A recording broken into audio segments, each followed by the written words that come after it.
Bonjour internaute Cabo Life, aujourd'hui nous allons à la rencontre de Kelly Dos Santos, une jeune fille capverdienne qui habite à Genève. Donc suivez-moi et on pourra découvrir un peu plus à son sujet.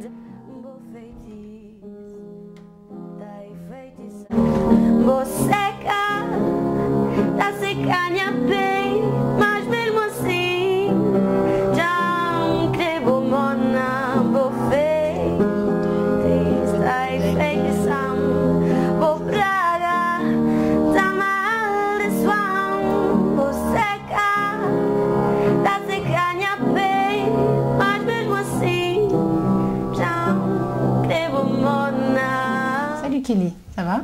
Ça va bien, merci, et toi? Oui, ça va bien. Alors aujourd'hui, tu es en interview pour Cabo Life. Est-ce que tu peux te présenter en quelques mots? Oui, alors je m'appelle Kelly, j'ai 18 ans, je suis capverdienne du côté de mon papa et brésilienne du côté de ma maman, et j'habite à Genève. D'accord. Alors tu vas partager avec nous ta passion, qui est la musique. Est-ce que tu te souviens depuis quand est-ce que tu as découvert que tu avais cette passion pour la musique? Oui, depuis toute petite.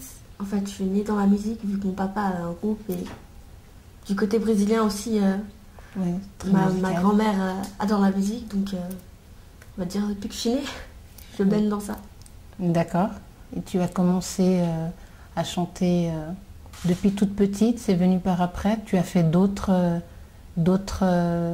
activités artistiques en rapport avec la musique? Oui, alors j'ai commencé par le patinage artistique. Donc D'accord. je faisais des shows en musique et ça me correspondait pas assez parce que je trouvais qu'il n'y avait pas assez de lien avec la musique, donc j'ai commencé la danse.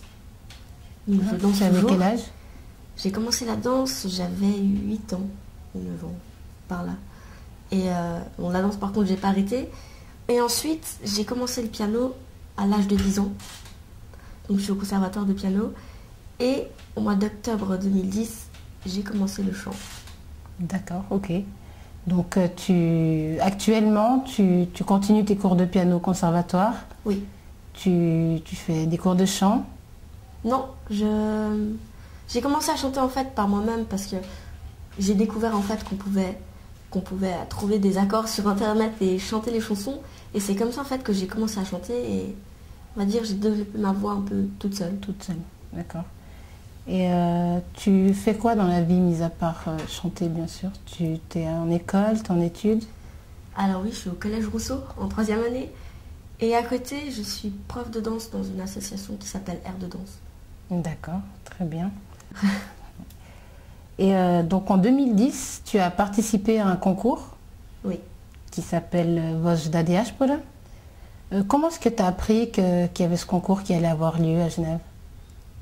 Mais en fait, mon papa, qui est capverdien, il m'en a parlé parce que Yvette, qui est une des présidentes de l'archipel, de 138, bah, a dit à mon père qu'il y avait un concours de chant capverdien et vu qu'elle avait entendu par-ci par-là que je chantais, bah, elle a demandé à mon papa de m'en parler. Pourquoi pas? Voilà. Elle pourrait participer, d'accord. Et qu'est-ce qui t'a vraiment poussé à te décider, oui, je veux y participer, je m'inscris? En fait, je me suis inscrite pour, on va dire plus pour mon père et ma grand-mère et ma maman surtout, parce que c'est eux qui m'ont dit mais oui, fais le concours. Enfin, ça faisait que quelques mois que je chantais. Du coup, je me suis dit, je vais pas faire le concours parce qu'il y aura que des filles qui chantent hyper bien. En plus, des black métis qui ont une belle voix et tout. Moi, je vais pas aller là-bas. Et finalement, je suis allée, mais juste vraiment pour faire plaisir à la famille. Et quand tu es arrivée sur place, quel était ton état d'âme? Donc, vous avez eu des répétitions d'abord, j'imagine. Oui. Comment tu te sentais? Dans quel état d'esprit est-ce que tu es arrivée là-bas? Alors, quand je suis arrivée, je me sentais un peu une petite fourmi au milieu des grands parce qu'elles étaient toutes là en train de chanter. Elles chantaient franchement vachement bien. Et moi, je me suis dit, d'accord, qu'est-ce que je fais ici? Je vais participer à un concours. Alors, bon, je les regardais chanter. Quand c'était à mon tour, j'allais. Un peu timide, mais je chantais. Et finalement, bah, je me suis sentie de plus en plus à l'aise avec les filles. Et après, la soirée, elle est arrivée. Donc vous aviez un bon rapport entre vous, vous vous connaissiez? Il y avait des gens que tu connaissais ou pas? Non, moi, je connaissais pas. Personne. Je connaissais personne. D'accord. Et donc le concours commence, tu es sur scène, il y a un public, un jury. C'était ta première scène? Oui, c'était ma première scène. Pour la musique? Pour la musique, pour le chant. Oui, c'était ma première scène. Ok. Sinon, tu avais fait... tu t'es déjà retrouvé face à un public, au piano ou à la danse, c'est ça? Alors oui, pour la danse et pour le piano aussi. D'accord. Beaucoup de stress sur scène ou tu as oublié le stress?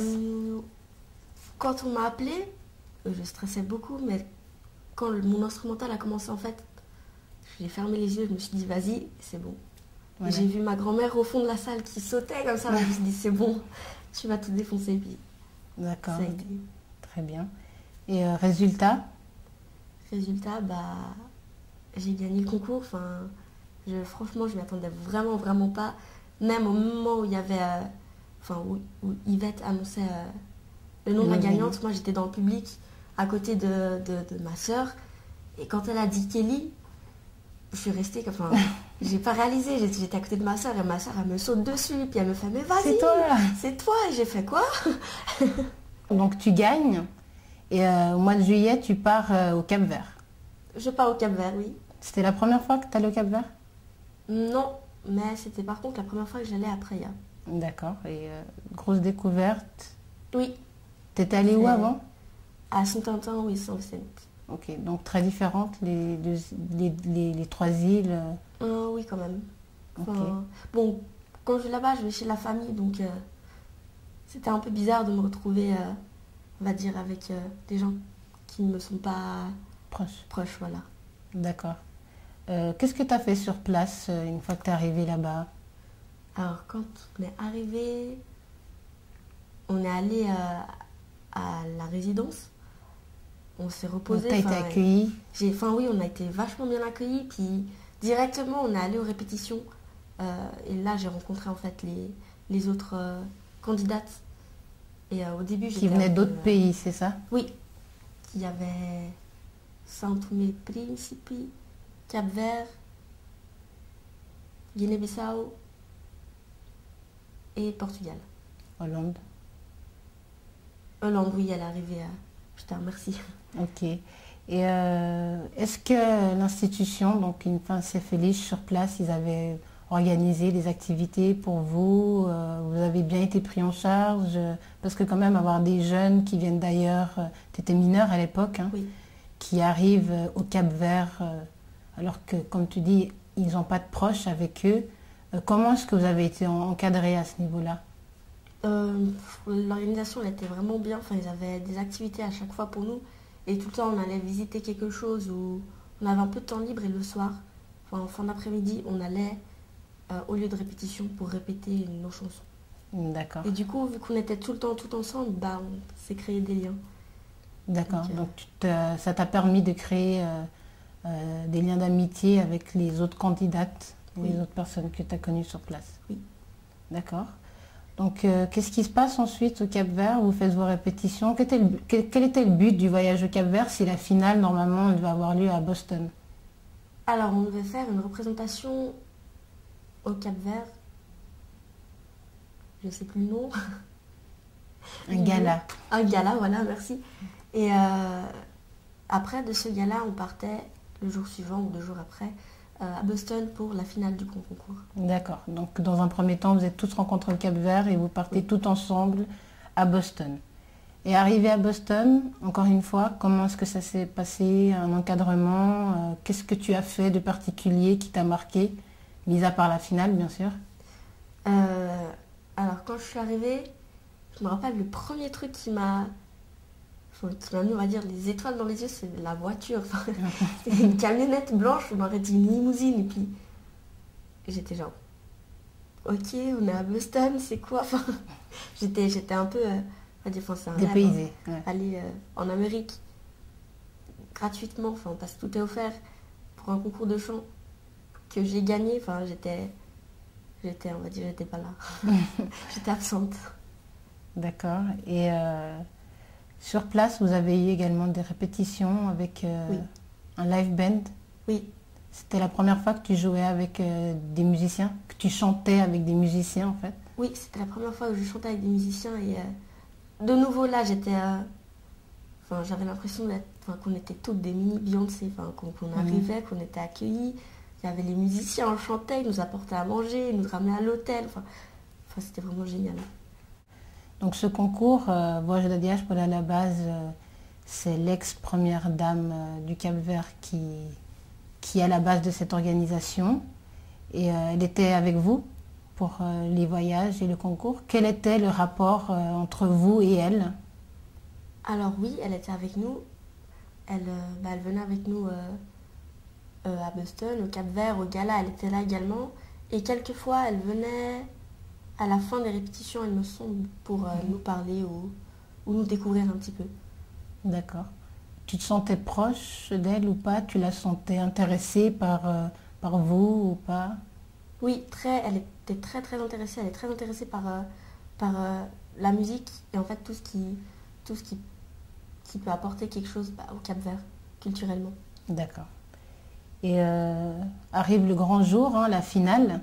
Oui. Comment est-ce que tu as vécu cette finale? Là, j'étais, on va dire, un peu plus stressée qu'ici à Genève parce que finale, donc toutes les meilleures sont prises. Enfin, celles qu'on mieux réussi. C'était une immense scène, il y avait des sièges partout, je sais pas combien de personnes pouvaient entrer, mais c'était immense. Il y avait les loges, il y avait les filles qui étaient allées chez le coiffeur, il y avait des maquilleuses. Moi, j'étais un peu absente aussi, mais j'avais peur. Ok. Et résultat? Résultat, je suis arrivée deuxième. Ok, pas mal. Merci. Et là, encore une fois, surprise, pas surprise, heureuse? Honnêtement, ouais, j'étais surprise parce qu'il y avait vraiment, vraiment un bon niveau là-bas. Et j'étais heureuse d'arriver deuxième parce que pour moi, j'allais même pas être dans les 3 premières. D'accord. Donc oui. Toute cette expérience, ces scènes, ces voyages que tu as fait dans le cadre de Voix de la Diaspora, qu'est-ce que ça t'a apporté au niveau personnel par rapport au Cap-Vert et au niveau musical? Alors au niveau personnel, je m'intéresse plus au Cap-Vert maintenant. Parce qu'avant, j'avais pas vraiment de... Enfin, j'ai toujours aimé mon pays, mais je le connaissais pas vraiment en fait. Et après, musicalement, j'ai découvert des nouveaux chanteurs capverdiens que je connaissais pas du tout. Comme par exemple Maria Andrade, je la connaissais pas. Tito Paris, je le connaissais, mais 2-3 musiques. Et puis là, le répertoire s'est élargi en fait. Et puis pour ton futur, est-ce que tu te projettes dans une carrière de chanteuse internationale ou... Alors, question piège. Honnêtement, je pense que comme toute personne qui chante, tu aimerais bien le faire. Oui, mais de là à en devenir chanteuse hyper connue, je sais pas, parce que c'est beaucoup... Ça te paraît loin? Ouais, c'est trop loin. Enfin, il faut avoir un immense talent pour faire ça. Et moi, je pense pas encore que je suis à ce stade. Donc, j'envisage pas forcément de devenir une deuxième Beyoncé. Mais je pense que comme toute chanteuse, j'aimerais bien, oui. D'accord, mais quoi qu'il en soit, je reste dans la musique. Voilà, tu resteras toujours dans la musique. Toujours, oui. Stars, when you shine, you know how I feel. Sand covered pine, you know how I feel. Oh, freedom is mine, and I know how I feel. And this old world is a bold world, and you were from me. I'm feeling good.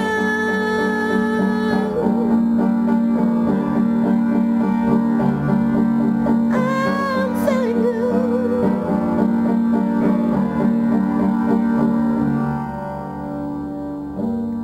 Birds are flying high. You know how I feel.